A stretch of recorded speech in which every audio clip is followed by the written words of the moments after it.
I wouldn't really speak about any domineering pose. It doesn't mean that this new multipolar world should have any hegemons, because no one is speaking about this, not in BRICS, not in the SCO. Everyone has equal rights in this multipolar world. And from international law point of view, everyone must have equal rights, must be in the similar position. Yes, there are economic giants like India or China, and actually our country is among top 4 biggest economies if we speak about the purchasing power parity. These are the current realities. That's not something that we would like to have. That's what international organizations calculate, but it doesn't mean that anyone should dominate over the politics or over global security.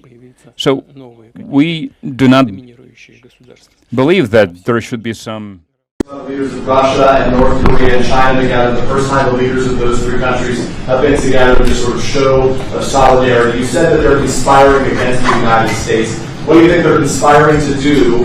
And given this, is it reason why you should slap or would consider slapping secondary sanctions on Russia if they're conspiring against the U.S. now? Well, I've already done that with regard to India, and we're doing it with regard to other things. And I put out a truth last night. You saw that. And I was the one that brought it up. I said they're only doing this. They're really looking to when they did what they did. I thought it was a beautiful ceremony. I thought it was very, very impressive. But I understood the reason they were doing it, and they were hoping I was watching, and I was watching. My relationship with all of them is very good. We're going to find out how good it is over the next week or 2. I think that we helped China very much, as you know, when they talk about freedom. And I don't believe that, and maybe I'm wrong, I hope I'm wrong, but I don't believe that America, that the United States was acknowledged for helping China to gain its freedom. But perhaps I was just that was a sleight of hand. I mean, I was very surprised. I watched the speech last night. President Xi's a friend of mine. But I thought that the United States should have been mentioned last night during that speech because we helped China very, very much.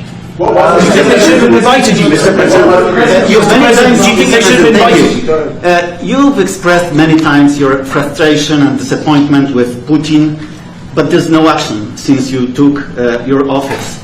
Don't you worry that... How do you know there's no action?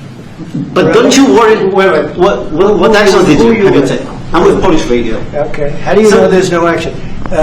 Would you say that putting secondary sanctions on India, the largest purchaser outside of China, they're almost equal, would you say there was no action? That cost hundreds of billions of dollars to Russia. You call that no action? And I haven't done phase 2 yet or phase 3. But when you say there's no action, I think you ought to get yourself a new job, because if you remember, 2 weeks ago I said, if India buys, India's got big problems, and that's what happened. So don't tell me about that.